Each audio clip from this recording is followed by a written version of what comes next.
Once you've decided that you want to live in a tiny house, you're going to have to find a location for it. You may decide that your best option is to move to a rural area. Today, I'm going to talk about the advantages and disadvantages of living a rural small town lifestyle.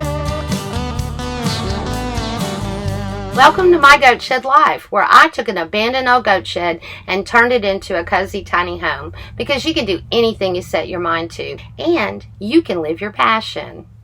As promised, I have 5 advantages and 5 disadvantages of small town rural living that I'm going to share with you today. But before we get to that, if you haven't already, please subscribe to my channel and hit that little bell, ding-a-ling, so you'll get notifications of future videos.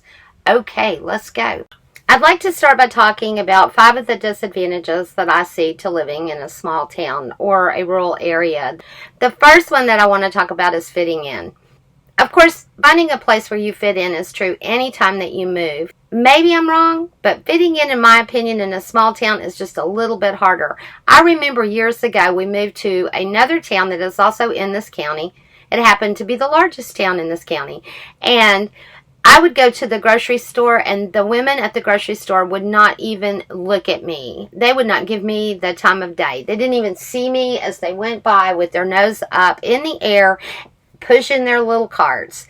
And then my husband went to work at the local feed store, and they could not get to me fast enough going, "Doesn't your husband work for Roy Smith down at the feed store?" "Yes, ma'am, he does." And all of a sudden, I was in like Flynn. So you just never really know what it's going to take.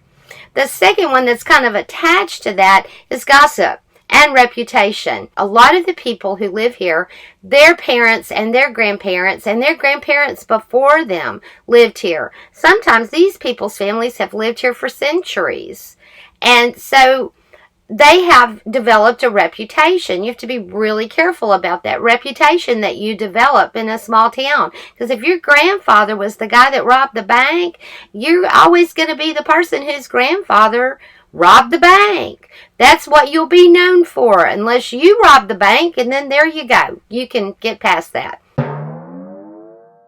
And they all talk about each other. Gossip is the national pastime in a small town. They haven't got anything better to do. My daughter a few years ago was here, and she worked at a local Dairy Queen, and she would come home so frustrated. She's like, "Mom, those girls talk smack about everybody, even each other, and they're best friends." And I'm like, "Yeah, that's what they do." I actually talked to a lady at the bank one day, and I was standing there, and she said, "Do you have on patchouli?" And I'm like, yes, I do." And she said, "Well, if I didn't live in bleep, I would wear patchouli too." Because what? Wearing patchouli gives you a weird reputation? Oh no, I may be ruined. That is definitely a disadvantage to living in a small town. The third disadvantage is the proximity to shopping and entertainment. If you want to go to the movies, from here, you're going to go at least 40 miles. It's going to take you probably 45 minutes to get to the movies. If you want to go to a large grocery store or a Walmart supercenter, again, it's going to be about 45 minutes. The local hardware stores close here at noon on Saturday. So if you've got a project, you better be up early to go to the hardware store or the feed store, because on Saturday they're shutting down at noon. So shopping options and entertainment options. There are 2 restaurants in the town that we are closest to. So, as I said, proximity to shopping and entertainment definitely can be a disadvantage when you live in a rural area. The biggest town in this county boasts, I think, 1,500 people. So, there are no large towns around us. People go, "Well, where are you close to?" And it's like, never mind. We're not close to anything, really. But we can get to Dallas, Houston, or Austin in under 3 hours. So then there's that. But who wants to go there?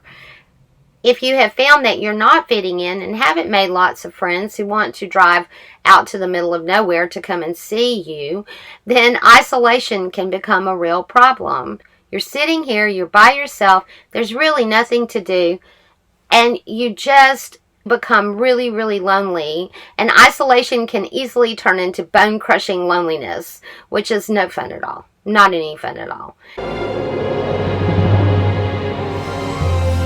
If you have internet, you can certainly make friends with people on YouTube and know people from all over the world, which might be a real incentive to be on YouTube, right?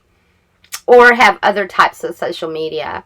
However, one of the other problems with living in a rural area is that the internet options stink. I could get high-speed internet. I could have gotten high-speed internet when I got here. If I wanted to pay $900 to put up a 50-foot tower. Are you serious? So, instead of that, I'm stuck with satellite internet. And I'm sorry. It sucks. Did I say that out loud?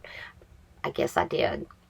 So let's talk about some of the advantages now of living out in a rural area. Especially if you're going to live in a tiny house. There are far fewer codes and there's less permitting.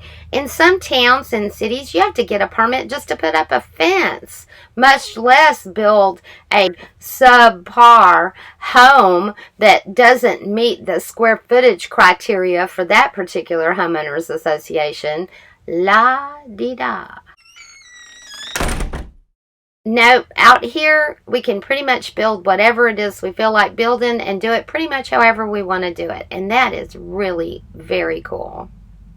It's really quieter out in the country. Sometimes there are noises, coyotes.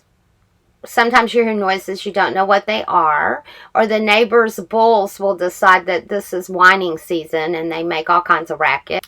But by and large, it's much quieter. And also, you can see far more stars. Because we're so far away from any of the city lights, the stars are simply incredible.